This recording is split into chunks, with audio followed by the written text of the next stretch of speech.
유인촌 장관이 체육계가 괴물이 되었다며 비판했는데 이기흥은 대한민국 체육을 갉아먹는 악질 중에 악질이지만 횡령부터 직권 남용 등 수없는 범죄를 저지르고도 떳떳하게 자리를 지키고 있는데요. 이기흥이 문체부 장관 따위는 안중에 없는 5가지 이유가 밝혀졌습니다. 첫째, IOC 헌장 27조 6항 국가보다도 높은 올림픽 헌장의 권위. 올림픽 헌장 27조 6항에 따르면 국가올림픽위원회는 어떠한 외부 압력에도 굴하지 않고 자율성을 유지해야 한다고 되어 있는데 IOC 위원인 이기흥 회장은 이 규정이 자신의 방패막이가 될 수 있다는 사실을 누구보다 잘 알고 있습니다. 정부나 대통령이 그를 해임하려고 시도한다면 그것은 국제적으로 탄압으로 비춰질 수 있으며 그 결과 한국은 올림픽 출전 금지라는 국제 스포츠 무대에서 고립될 위험에 처할 수밖에 없는데요. 이 회장은 이 규정을 활용해 자신을 해임하려는 어떠한 시도도 국제 문제로 확대될 수 있음을 암시하며 그 누구도 쉽게 그를 건드릴 수 없도록 하고 있죠. 둘째, 대의원 총회에서의 해임 가능성? 꿈 깨라. 이기흥 회장을 자리에서 물러나게 할 수 있는 유일한 방법은 대한체육회 정기 대의원 총회에서 해임 결정을 내리는 것이지만 현실은 그리 간단하지 않습니다. 대의원의 3분의 2 이상의 찬성이 필요하지만 대의원들은 대부분 경기단체장이나 시도체육회 대표들로 구성되어 있죠. 이기흥 회장은 그들과 오랜 시간에 걸쳐 구축한 인연을 바탕으로 자신의 지지 기반을 확고히 다져왔는데 상황이 이렇다 보니 그를 해임하려는 시도는 번번이 실패할 수밖에 없었는데요. 이기흥 회장은 이 과정을 한 발짝 물러서서 지켜보며 자신에게 불리한 결론이 나올 가능성이 없음을 확신하고 있죠. 셋째, 문체부?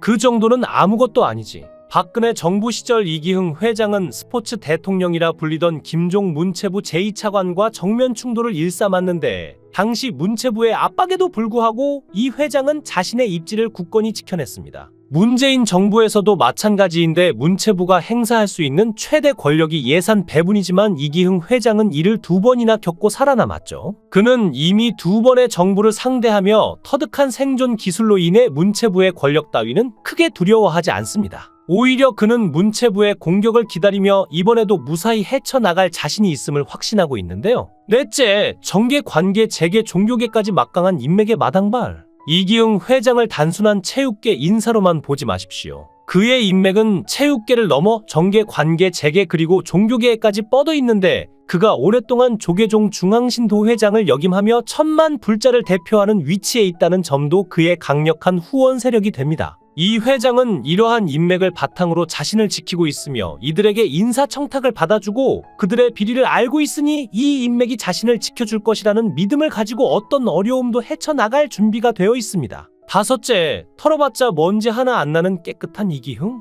과거 박근혜 정부 시절 이기흥 회장은 문체부와의 갈등 속에서 검찰의 철저한 조사를 받았습니다. 하지만 이 과정에서 드러난 비리는 거의 없었는데 왜냐하면 그는 이미 사전에 모든 기업체를 정리했기 때문이죠. 2005년 횡령 혐의로 1년 6개월의 실형을 선고받으면서 그는 기업체를 운영하면 약점이 잡힐 수밖에 없다는 점을 뼈저리게 느꼈고 그 이후로 모든 걸 깨끗이 정리한 것입니다. 이제는 어떤 비리 의혹이 제기되어도 그는 털어봐라. 먼지 하나 안 나온다. 우기고 버티면 이길 수 있다고 믿고 있는데요. 하지만 2016년 말부터 대한체육회를 이끌어온 이기흥 회장이 최근 여러 비리 의혹에 휩싸이며 그의 재산 출처와 범죄 의혹까지 불거졌습니다. 그의 무한 연임을 가능하게 하기 위해 체육회 정관을 개정하고 3선에 도전한 가운데 그의 부인이 세금을 상습적으로 체납해 부동산이 최소 7차례 이상 압류되었다는 사실이 알려졌죠. 이 회장이 대한체육회장으로 당선된 뒤에도 그의 부인은 여전히 세금을 체납해 세무당국에 아파트를 납세 담보로 제공해야 했는데 재선 이후에도 같은 문제는 반복됐고 세무당국은 이 아파트에 근저당을 설정했고 2년 반이 지난 지금도 세금을 내지 않아 담보 설정이 계속 유지되고 있습니다. 이기흥 회장의 부인이 무려 20년째 세금을 체납하고 있는 상황에서 이기흥 회장이 국민의 혈세 5천억 원을 다루는 자리에 적합한지에 대한 의문이 제기될 수밖에 없죠. 또한 이기흥 회장이 연루된 또 다른 사건도 주목을 받고 있는데 하남시의 골재 채취장 오염 토사 방치 사건과 관련해 정부가 425억 원 이상의 혈세를 부담하게 만든 우성산업개발과의 연관성을 둘러싼 의혹인데요. 이기흥 회장은 2006년 이후로 이 회사와 관련을 끊었다고 주장하며 고해 부도와는 무관하다고 해명했으나 그의 주장은 오래가지 못했는데 부인 김 씨가 이기흥이 실소유한 것으로 의심받고 있는 흥국산업의 주식을 최소한 2017년까지 보유하고 있었다는 사실이 밝혀졌기 때문입니다. 여기서 끝이 아니라 이기흥은 또 다시 자신의 권력을 남용했는데 IOC 위원이 된 뒤 자신과 아내가 최고 등급의 외교관 여권을 발급받은 것이죠. 이 여권은 대한민국 대통령과 국회의장, 대법원장 등 딱 3명만이 보유한 최고 등급에 해당하는데 세금 체납으로 압류와 압류 해제를 반복한 부인에게도 대통령이 소지한 등급의 외교관 여권이 발급됐다는 의혹이 있어 이 모든 문제에 이기흥 부인의 단독 행동이 아니라 이기흥이 함께했다는 의혹이 진해질 수밖에 없는 것입니다. 또한 이 회장이 2016년에 1억 원을 출연해 설립한 자선단체 서담은 겉으로는 그를 자선사업가로 포장해 주었지만 그 이면에는 충격적인 진실이 숨겨져 있었는데요. 그의 부인이 세금을 상습적으로 체납해 자택이 압류되었음에도 불구하고 이기흥은 자신을 자선가로서 내세우며 대한체육회장 선거에 출마했습니다. 더욱이 이기흥의 부인은 2017년에 압류된 부동산을 해제했는데 이는 대한체육회장으로 당선된 후 자신의 이미지 관리 차원에서 세금을 신속하게 납부했을 가능성이 높은데 이처럼 이기흥 회장은 자선사업가라는 가면 뒤에 세금 체납이라는 치부를 감추고 있었던 것이죠. 대한체육회 회장이란 국민의 세금 5천억 원을 다루는 중대한 자리인데 전과자, 탈세자, 세금 상습 체납자조차 이 자리에 오를 수 있는 현실이 드러났습니다. 이기흥 회장의 경우만 봐도 부인은 상습적인 세금 체납자로 드러났고 이기흥 자신도 범죄 전력이 있는 인물로 밝혀졌는데도 그가 계속해서 대한체육회장 자리를 유지하며 권력을 행사하고 있다는 사실은 이 자리가 어떤 사람에게도 주어질 수 있음을 보여주죠. 문제는 여기서 끝나지 않습니다. 이러한 사태가 벌어질 수 있었던 것은 대한체육회 선거제도 자체의 구조적인 결함 때문인데 대한체육회 소속 가맹단체와 회원들이 후보자의 자질을 철저하게 검증할 수 있는 제도적 장치가 마련되어 있지 않기 때문이죠. 정관 개정과 같은 중요한 승인권을 가진 문화체육관광부 역시 이러한 문제를 방치해 온 것에 대한 비판을 피할 수 없는데 만약 이러한 문제가 시정되지 않는다면 우리는 앞으로도 또 다른 전과자 회장, 탈세자 회장을 마주하게 될 가능성이 큽니다.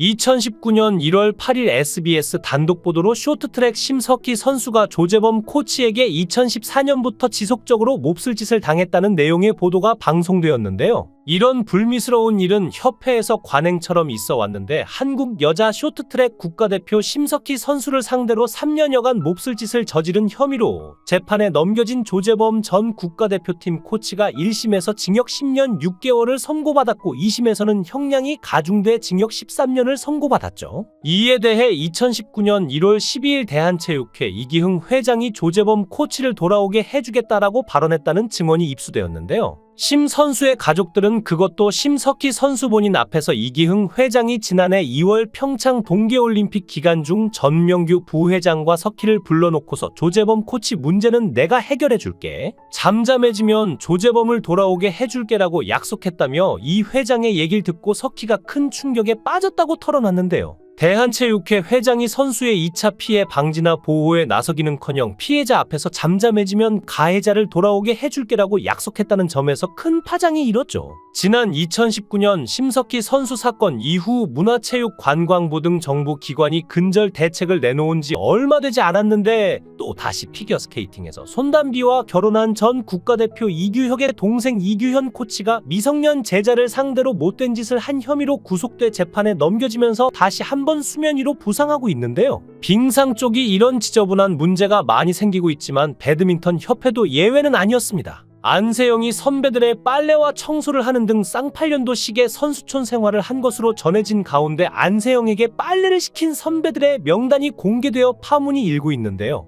이들은 후배 안세영에게 청소와 빨래뿐만 아니라 군대에서도 사라진 집합과 폭언까지 인간 이하의 취급을 한 것으로 전해졌죠. 그런데 안세영의 폭로 이후 내내 당당함을 유지하던 배드민턴 협회장 김택규가 갑자기 꼬리를 내리고 겁먹은 것처럼 안세영을 위해서 모든 지원을 아끼지 않겠다고 하고 있는데요. 이 폭로 이후 줄곧 당당한 태도를 유지하던 김택규 배드민턴 협회장이 전남 목포체육관에서 열린 세계 배드민턴 연맹 월드투어 슈퍼500 코리아 오픈에서 김택규 회장이 갑자기 9세대의 관습을 없애야 한다며 변화를 외치기 시작했습니다. 불과 얼마 전까지는 선수들이 해야 할 일을 강조하던 사람이었는데 돌연 선수들의 편의를 위해 제도 개선을 하겠다고 말하는 모습은 마치 그가 새로 태어난 것처럼 보였죠. 김태규 회장은 안세영 선수가 제기한 의견들을 전부 검토하겠다는 의지를 강하게 드러냈지만 이 모든 것이 김태규의 계획된 큰 그림의 일환이었다는 사실이 곧 드러나게 됩니다. 사실 김태규는 안세영을 직접 만나 대화하고 싶다는 입장을 협회를 통해 꾸준히 전달해왔지만 안세영은 이 만남이 부담스러워 계속해서 거절해왔죠. 김태규는 끝까지 포기하지 않고 만남을 요구했으며 안세영은 결국 그의 끈질긴 설득에 못 이겨 마지막이라 생각하고 만남을 받아들였습니다. 그러나 이 만남의 진짜 목적은 전혀 다른 것이었는데 김태규는 겉으로는 안세영을 걱정하는 척하며 그녀의 신뢰를 얻으려 했지만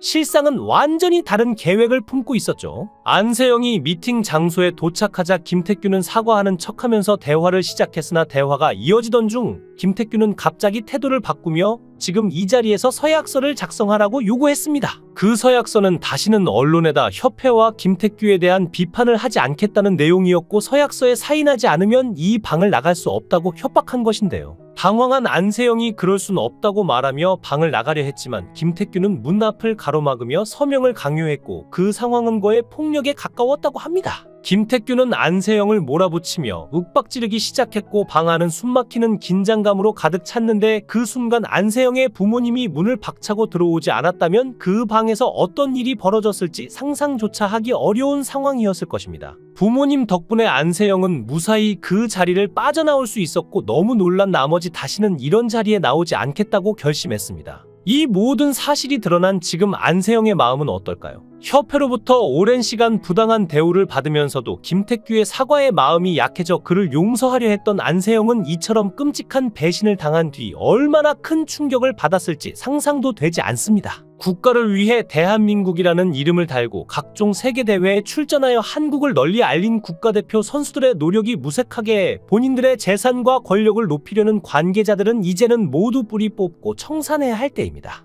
영상을 끝까지 시청해주시고 귀한 시간 내주셔서 대단히 감사합니다. 구독, 좋아요 꼭 부탁드립니다. 더 좋은 영상으로 보답하겠습니다. 권행